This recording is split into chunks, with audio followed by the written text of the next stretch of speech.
History. Pan-regional empires.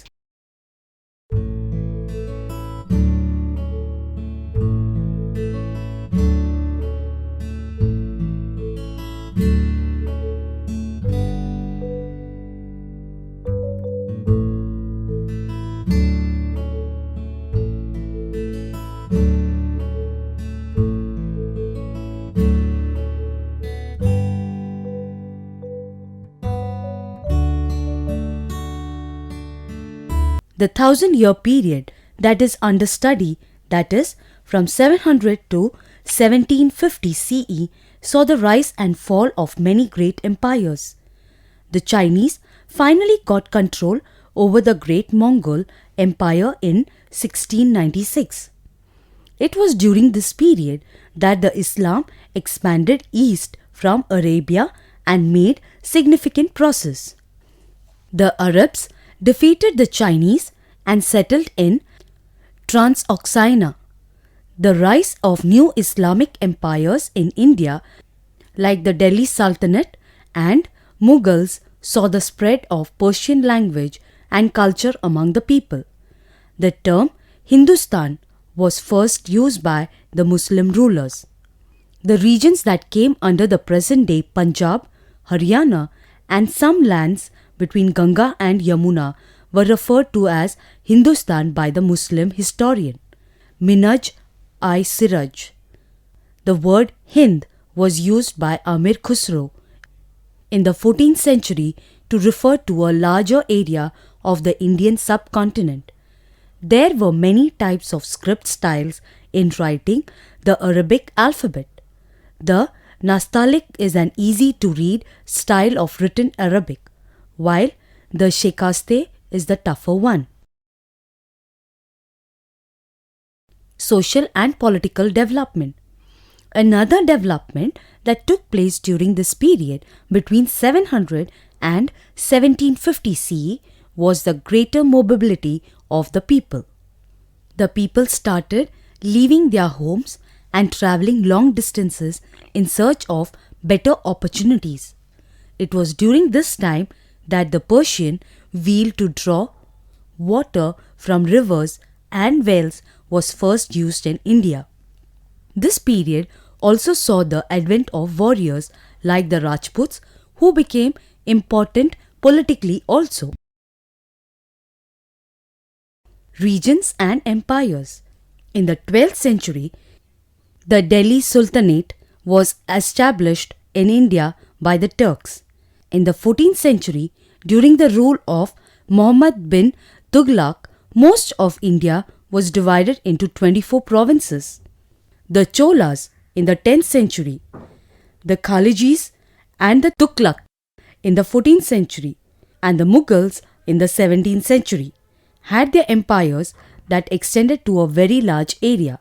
There were many smaller regions which preferred pan-regional integration. Historians and their sources. During this period, manuscripts were copied by hand by the scribes, and they illustrated the scripts with the help of miniature paintings. This method of using miniature paintings is called illumination. Diversity of the Indian subcontinent.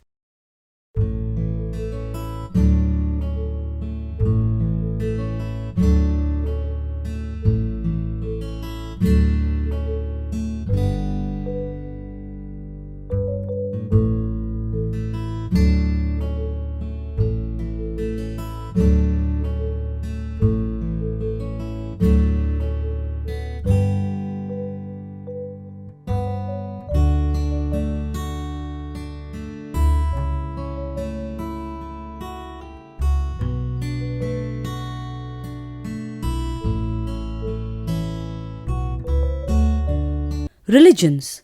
The merchants, rulers, and migrants who came to India since the 12th century transferred their Islamic culture to India.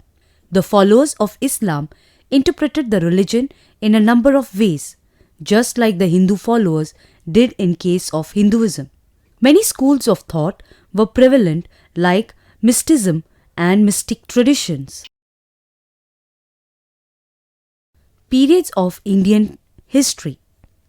It is easier to study history if it is divided into parts or segments.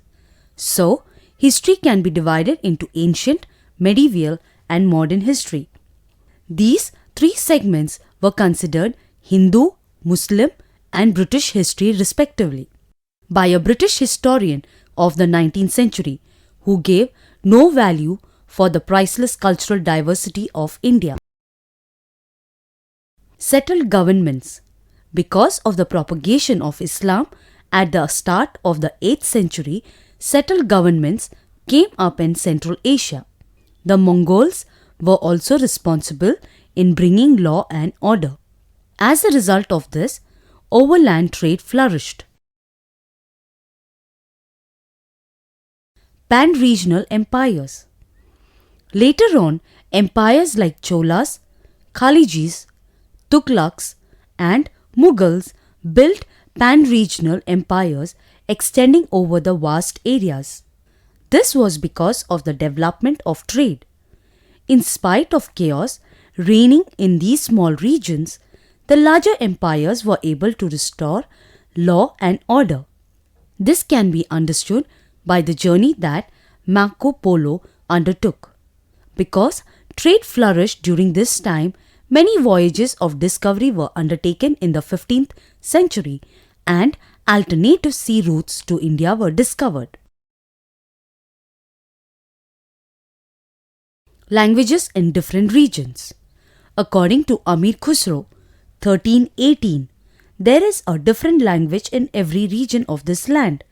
He noted that Sanskrit is one of the languages that do not belong to any particular area, as this was the language of the Brahmins. See map for the 9 other main languages spoken during his time in different regions of India. Hanseatic trade. The development of trade led to the consolidation of empires. In the 12th century, the Hanseatic League, which was an association of German merchants that was formed in 1358, became the pivotal point in the control of trade between the North Sea and the Baltic Sea. Because of the entry of many native goods like cotton, camphor, dye stuffs, ivory, pepper, and others, the Asian traders flourished and became very rich. The network of overland and sea routes also progressed. The Indian Ocean trade, which was mostly under the control of the Arabs and the Indian middlemen till the 15th century, passed into European hands in the 16th and 17th century. After the fall of Constantinople in 1433 and subsequent to the age of explorations, these factors contributed to the changes that occurred in Indian history for 1000 years from 700 to 1750 CE. During this time, the world witnessed many important events such as the fall of Rome, rise and expansion of Islam, etc.